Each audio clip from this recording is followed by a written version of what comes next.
ప్రకాశం జిల్లా దర్శి టీడీపీ అభ్యర్థి కొట్టిపాటి లక్ష్మి మానవత్వం చాటుకున్నారు. ఎన్నికల ప్రచారాన్ని పక్కన పెట్టి ఓ గర్భిణికి డెలివరీ చేసి ఆదర్శంగా నిలిచారు. తల్లి బిడ్డను కాపాడి ప్రశంసలు అందుకున్నారు.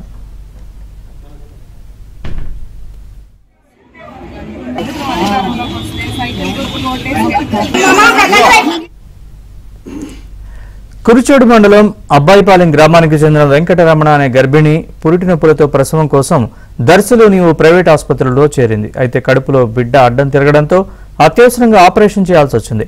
కానీ ఆపరేషన్ చేసేందుకు డాక్టర్లు అందుబాటులో లేకపోవడంతో కుటుంబ సభ్యులు వైద్యురాలైన గొట్టిపాటి లక్ష్మిని ఆశ్రయించారు. ఎన్నికల ప్రచారంలో బిజీగా ఉన్న వెంటనే హాస్పిటల్కి వెళ్లి గర్భిణి వెంకటరమణకు ప్రసవం చేశారు.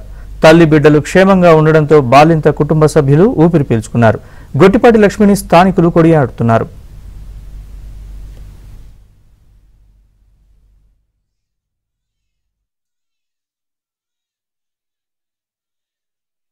అమ్మాయికి అర్జెంట్ ఆపరేషన్ చేయాలి మేడం ఇట్లా సభ పెట్టి మేడం వచ్చి ఆపరేషన్ చేసినది. పిల్లలు ఇద్దరు తల్లి పిల్లల్ని బాగా వచ్చింది. ప్రచారానికి బయలుదేరుతుండగా ఎస్ఎస్ఆర్ హాస్పిటల్లో ఒక ఎమర్జెన్సీ డెలివరీ కోసం పిలవటం జరిగింది. ఇక్కడ పేషెంట్కి ఉమ్మనీరు లోపల తగ్గటం వల్ల బిడ్డకి కొద్దిగా ఇబ్బంది అయింది. నార్మల్ డెలివరీ అవ్వకపోగా సిజేరియన్ ఇక్కడికి వచ్చి సిజేరియన్ డెలివరీ చేసి ఒక మేల్ బేబీని బాయ్ బేబీని డెలివరీ చేశాను. తల్లి బిడ్డ ఇద్దరు క్షేమంగా ఉన్నారు. నేను నెక్స్ట్ మన ప్రభుత్వం ఏర్పడ్డాక దర్శి ప్రజలకు అందుబాటులో ఉంటూ ఇక్కడే హాస్పిటల్ కడతాను.